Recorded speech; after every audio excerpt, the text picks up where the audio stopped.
रेडची मराठी चॅनलमध्ये तुमचं खूप खूप स्वागत आहे। आज मी तुम्हाला ताकापासून कढी कशी करायची ते सांगणार आहे। तर तुम्ही पाहू शकता कढी कशी एकजीव झालेली आहे आणि खूप चवदार चविष्ट महाराष्ट्रीयन पद्धतीने मडक्यातली कढी इतकी छान आणि इतकी चवदार लागते की तुम्ही पाहता क्षणी बनवणार याची खात्री आहे। तर तुम्ही नक्की करून बघा अशा पद्धतीची कढी। आणि तुम्हाला माझ्या चॅनलची रेसिपी जर आवडली तर माझ्या रेसिपीला लाईक आणि सबस्क्राईब जरूर करा आणि इतरांना शेअर देखील करा। आता ही कढी कशी बनवायची आहे, सगळ्यांची पद्धत वेगवेगळी असते, तर माझ्या पद्धतीने पण एकदा करून बघा तुम्ही नक्की। आणि आता ही कशी करायची ते आपण पाहूया।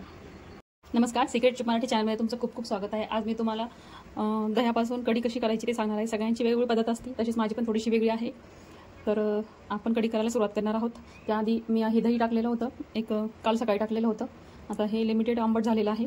आता हे आपण याच्यामध्ये सगळं ओतून घेऊया। चांगलं कट झालेलं आहे दही। आता आवश्यकतेनुसार आपण थोडंसं पाणी टाकणार आहोत। जे पाणी कमी पडलेलं वाटतंय असं तर टाकून घ्यायचं। आपल्याला लिमिटेड कढी करायची आहे, आपल्या घरच्यांना पुरेल अशी। निदान 4 ते 5 लोकांना आरामात पुरेल या पद्धतीची कढी आहे ही। दही चांगलं फेटून घेतलेलं आहे आपण। आता या स्टेजला आपण आपल्याला कढी किती घट्ट करायची त्यानुसार आपण बेसन पीठ टाकणार आहोत।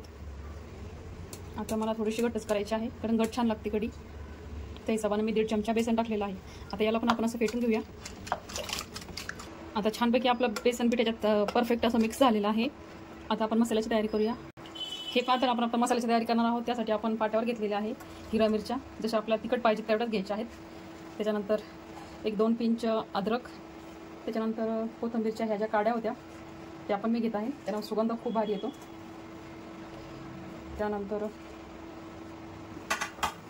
कढीपत्ता मी 2 असा वरपून टाकत आहे याच्यामध्ये। कढीपत्त्याचा सुगंध भारी येतो, एकदम चविष्ट लागते, खूप चवदार लागते, भारी लागते एकदम। त्यानंतर लसणाच्या पाकळ्या घेतल्या, आपल्याला पाहिजे तेवढ्या लसणाच्या पाकळ्या घ्यायच्या आहेत। त्यानंतर मी 2 चमचे शेंगदाणे घेतलेले आहे। शेंगदाण्यानं कढीला चव खूप छान येते, त्याच्यामुळे थोडेसे शेंगदाणे घेतलेले आहेत। कोणी टाकतं तर कोणी टाकत नाही, मी टाकते। त्यानंतर मी थोडीशी जिरे घेतलेले आहे 1 चमचा। आता हे सगळं मिश्रण आपल्याला मस्तपैकी वाटून घ्यायचं आहे। आपण हे वाटून घेऊया। गरजेनुसार पाणी टाकून थोडंसं वाटलं तरी चालेल, काही हरकत नाही आहे। तुम्हाला वाटलं तर मिक्सरमध्ये पण काढू शकता, पण वाटून चव खूप छान लागते।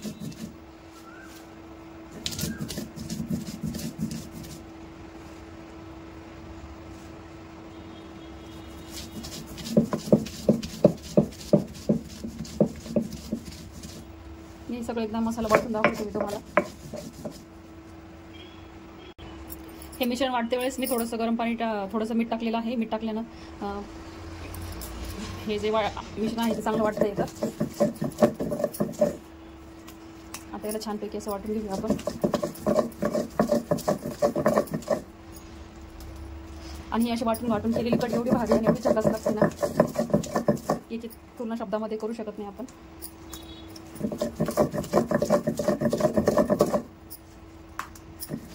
सुगंध एकदम सुंदर आणि छान येत आहे, खमंगाचा सुगंध येत आहे। चांगलं वाटून झालेलं आहे। आता आपण एका ताटामध्ये काढून घेऊया।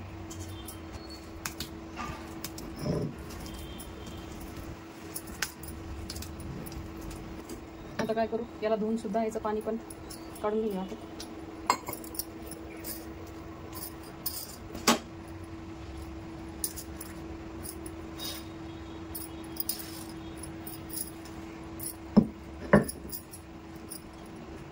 हे पण आपलं मस्तपैकी वाटून घाटून पाणी तयार झालेलं आहे, मसाला तयार झालेला आहे। आता याला धुवून बाजूला ठेवून देऊ आपला वरचा। तर काय करूया, आपण हा जो मसाला वाटलेला आहे तो सगळा मसाला याच्यात टाकून देऊया आपण, कारण हा डायरेक्ट टाकलेला खूप छान लागतो मसाला।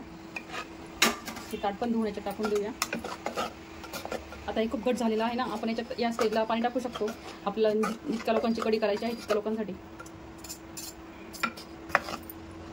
आता मी याच्यात पाणी टाकून घेते। मी 1 डबा भरून पाणी टाकून घेते, जेणेकरून कढी सगळ्यांना पुरेल ती। अशी कोथिंबीर टाकून दे वरतून।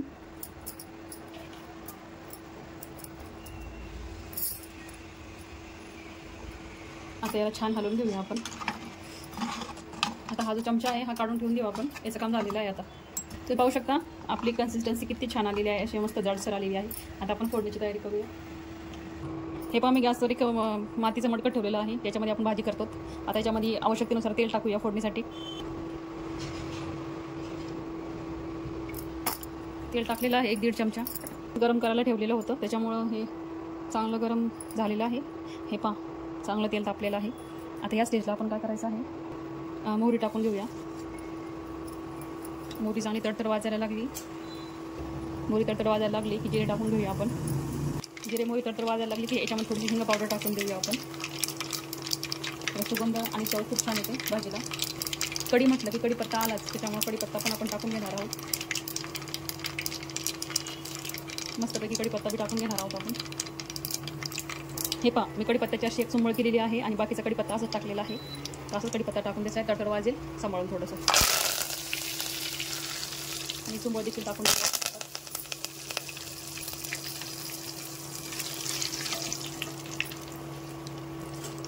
गरजेनुसार हळद टाकून घेऊया. एक अर्धा चमचा मी हळद टाकून घेते. आपलं हे जे मिश्रण आहे आपण जे मडक्यात घोटून ठेवलं होतं ते सगळं ओतून घेऊया.